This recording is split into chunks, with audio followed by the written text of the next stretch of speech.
Hi, folks.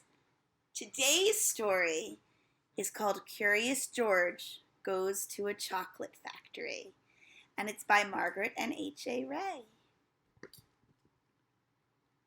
This is George. George was a good little monkey and always very curious. One day, George went for a drive with his friend, the man with the yellow hat. "Look, George," the man said, "there's a store in that chocolate factory up ahead. Let's stop for a treat." George loved chocolates. Inside the store, boxes of chocolates were stacked everywhere. But the man with the yellow hat found his favorites right away. "George," he said, "wait here while I buy these, and please stay out of trouble." George looked around the store. He saw chocolate-covered cherries and fudge-flavored lollipops. A chocolate bunny caught his eye. Then something else caught his eye. What were all those people looking at? George was curious.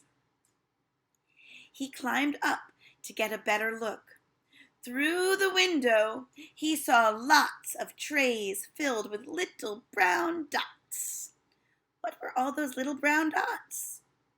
George was curious. He found a door that led to the other side of the window. The little brown dots were chocolates, of course. A tour guide was showing a group of people how to tell what was inside the chocolates by looking at the swirls on top. This little swirl means fudge. This one says that caramel is inside. And this wiggle is for marshmallow.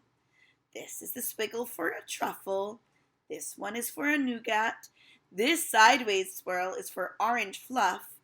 And this one is for George's favorite, banana cream. George followed the tour group until they came to a balcony overlooking a room where the chocolates were made. Down below, busy workers picked the candy off the machines and put them in boxes. These were the machines that made the chocolates with the swirls on top. The chocolates came out of the machines on long belts. But how did they get their swirls? George was curious. He climbed down from the balcony and up onto a machine. George peeked inside. He was trying to see what was making the swirls when all of a sudden the chocolates began coming out faster and faster. They sped by him so quickly they seemed to be running on legs of their own. "Quick, bring more boxes!" yelled a man with a tall white hat. "What happened?" asked another man. Nobody answered. Nobody knew what had happened, and everyone was so busy that no one noticed George. The workers began to fall behind, and the candy began to fall off the end of the belt. "Save the chocolates!" yelled the man with the tall white hat. Meanwhile, George saw one of his favorites whiz by. He tried to catch the banana cream chocolate, but it was too fast.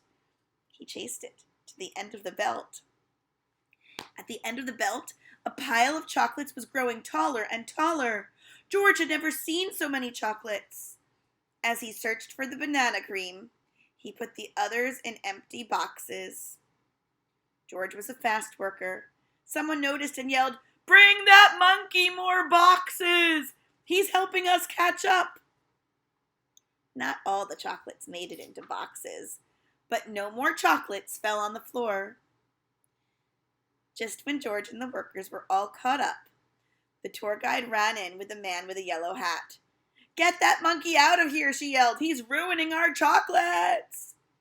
"But this monkey saved our chocolates," explained the workers. The man with the tall white hat said to George, "You may have caused us some trouble, but you were a speedy little monkey.